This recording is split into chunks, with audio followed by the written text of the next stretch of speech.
हॉस्टलाइट होने के बावजूद मेरे लिए यूनिवर्सिटी जाना किसी मुसीबत से कम नहीं है। सुबह सुबह मुश्किल से आंख खुली और जब अबाया प्रेस करने लगी तो देखा स्विच बोर्ड इन चाह रहा था, तो फिर पता चला कि लाइट नहीं है। से ग्रुप में भी मैसेज आ चुका था कि क्लास स्टार्ट हो चुकी है। अब मरती क्या ना करती, अब वही सिलवटो वाला अबाया पहनकर जाना पड़ना था। फिर क्या, फिर मैंने पहन लिया और अपने सफर को रवा दमा थी। और रास्ते में यही सोच रही थी कि लोग मुझे देखेंगे तो क्या सोचेंगे। तो फिर मैंने कहा जब आप ये सोचते हैं ना तो फिर आप कभी भी आगे नहीं बढ़ सकते। खैर अब इससे ज्यादा मैं आपको मोटिवेशन नहीं दूंगी। उसके बाद मैं यूनिवर्सिटी पहुंच गई और जब क्लास में गई तो सबसे एंड वाली चेयर मुझे मिली और मुझे ना टीचर नजर आ रहे थे और ना ही बोर्ड। फिर मैंने अपना ऐनक वाला जिन निकाला और जब मैंने ये पहना तो मुझे क्लास में शानदार शक्लें नजर आने लगी। वापस आते हैं अपने ओरिजिनल काम पे जो कि मैं करने आई थी, वो थी अटेंडेंस लगाना। तो वो मैंने फटाफट लगाई। सर ने भी कुछ देर पढ़ाया और उसके बाद कहते हैं मुझे पता है आप लोग थक गए और हमें छोड़ दिया। अब आप लोग खुद हिसाब लगा ले कि उस क्लास के लिए मैं इतना जलील होकर आई हूँ जो कि सिर्फ आधे घंटे या 40 मिनट की। मैं सोच रही थी कि पता नहीं मेरे बैग में से 50 का नोट निकलेगा कि नहीं निकलेगा, क्योंकि अगला सफर मैंने करना था मेट्रो पर। मेट्रो तक पहुंचने के लिए मुझे एक लंबी सड़क पार करनी थी। आपको किस्मत इशारे देती है। यहाँ पे मैंने मेट्रो को उस रास्ते पे देखा जहाँ से उसका कोई रास्ता ही नहीं है।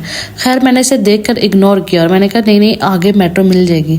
जब मैं मेन रोड पे पहुंची तो वहां पे देखा सारा रास्ता बंद था। फिर मुझे पता चला कि ये इस रूट से इस तरह से आ रही थी क्योंकि यहाँ से रास्ता बंद है। फिर अब मेट्रो तो मिलने से रही। फिर अपनी नेशनल सवारी सुजुकी पर बैठ कर आई। उस सुजुकी में मुझे एक अपना बहुत बड़ा फैन मिल गया जो कि मुझे देखते ही उसने मेरे साथ शेक हैंड किया। खैर इतनी सारी मुसीबतों को पार करते हुए मैं हॉस्टल सिटी पहुंच गई। अब मैंने सोचा था कि मैं बाहर निकली हुई हूँ तो मैं कुछ लेके चली जाती हूँ ताकि मैं शाम टाइम अफ्तारी भी बना लूँ। तो फिर मैंने लगे हाथ सब्जी वाली दुकान से सब्जियां खरीद ली और चिकन वाली दुकान से चिकन खरीद लिया और मुझे खुद भी नहीं पता था कि मैं क्या बनाने वाली हूँ। मैंने कहा चलो ले लेती हूँ, बार बार मुझे बाहर ना निकलना। यूनिवर्सिटी जाने से यूनिवर्सिटी आने तक मेरे 2600 स्टेप्स हो चुके थे। उसके बाद जैसे तैसे मैं पाँव घसीटते घसीटते अपने हॉस्टल पहुंच गई। अच्छा जब मैं अपने कमरे में पहुंच जाती हूँ तो बैग में से चाबी निकालना भी एक अलग ही चैलेंज होता है। तो मैं सारा सामान जमीन पर रखा, अपनी चाबी बैग से ढूंढी क्योंकि बैग नहीं संदूक है। दरवाजा खोलना भी एक चैलेंज था, वो भी मैंने पार कर लिया जैसे तैसे। और जब कमरे में गई तो मुझे बहुत ज्यादा गर्मी लग रही थी तो मैंने कहा चलो पंखा चलाती हूँ। वो नहीं चाह रहा था तो फिर मैंने अपनी इन्फ्लुएंसर वाली लाइट से चलाने की कोशिश की लेकिन फिर भी नहीं चला। Oh my God.